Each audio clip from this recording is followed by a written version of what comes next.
इस कहानी का उद्देश्य किसी भी प्रकार के अंधविश्वास को बढ़ावा देना नहीं है। परीक्षा।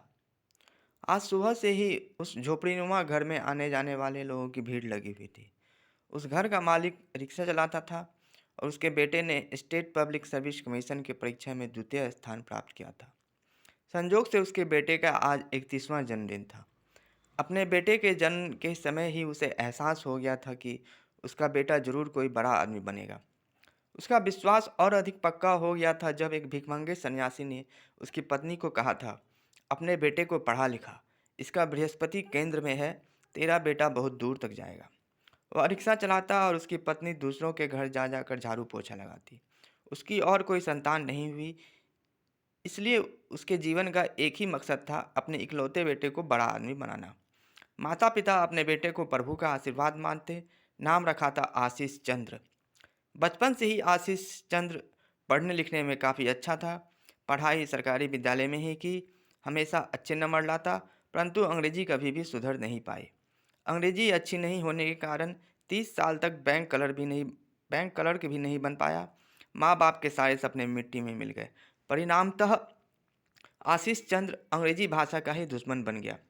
उसे लगता कि गरीबों को गरीब बनाए रखने के लिए अमीरों द्वारा रची गई सबसे बड़ी साजिश का नाम है अंग्रेजी। जब वह किसी को अंग्रेजी बोलते सुनता तो उसकी इच्छा होती कि वह अंग्रेजी बोलने वाले की जीभ ही काट डाले। ऊपर वाले के यहाँ देर है अंधेर नहीं। आशीष चंद्र की मेहनत रंग लाई। उसने प्रथम प्रयास में ही एसपीएससी की परीक्षा में द्वितीय स्थान प्राप्त कर यह साबित कर दिया कि लगन और मेहनत के दम पर बड़ी से बड़ी बाधा पार की जा सकती है। आज आशीष चंद्र की खुशी का कोई ठिकाना नहीं था। उसे सबसे अधिक खुशी अपने माता पिता के प्रसन्न चेहरे को देखकर हो रही थी। अब उसके पिता को जेठ की दोपहरिया में रिक्शा नहीं चलाना पड़ेगा और ना ही उसकी माँ को पूस की ठंड में अमीरों के जूठे बर्तन मांजने पड़ेंगे। दिन भर लोगों से मिलना मिलना जुलना होता रहा। एक लोकल न्यूज़ चैनल वाला भी इंटरव्यू लेने के लिए आ पहुंचा। हर कोई उगते सूरज को ही पूछता है, परंतु रात तो होनी ही थी और हो ही गई।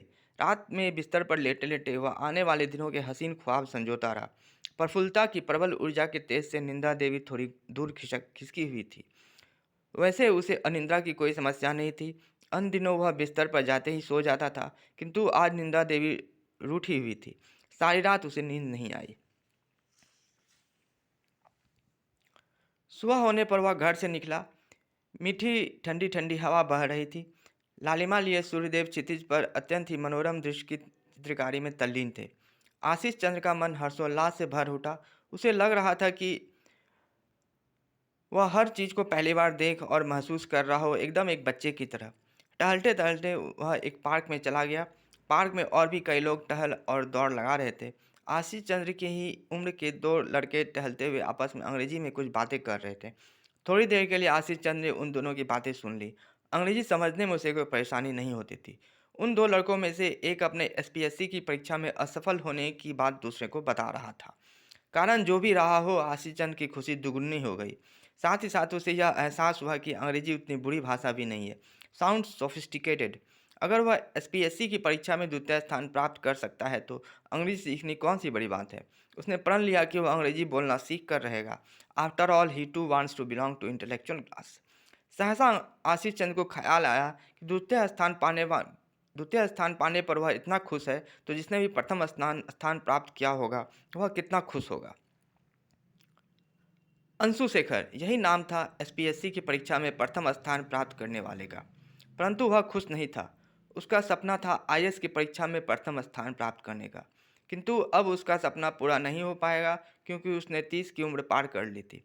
आज से 35 साल पहले उसके पिता ने आईएएस की परीक्षा में प्रथम स्थान प्राप्त किया था। अपने गांव ही नहीं बल्कि पूरे जिले में वह ऐसा करने वाले प्रथम व्यक्ति थे। आज भी अंशु शेखर के पिता अपनी ईमानदारी के कारण पूरे देश भर में प्रसिद्ध थे।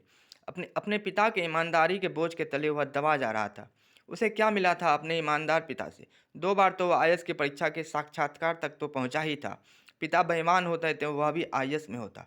उसे यह लगता कि उसके पिता के शत्रुओं ने ही उसके खिलाफ षड्यंत्र रचा हुआ है। बचपन से ही अंशु शेखर शारीरिक रूप से थोड़ा दुर्बल था। एक ज्योतिषी ने उसकी माँ को कहा था, चंद्रमा क्षीण है, परंतु बृहस्पति केंद्र में है, सारी अशुभता दूर कर देगा।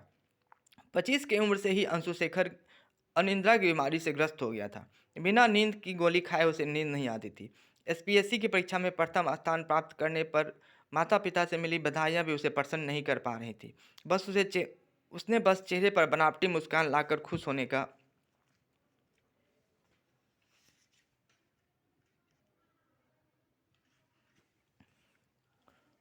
होने का दिखावा किया।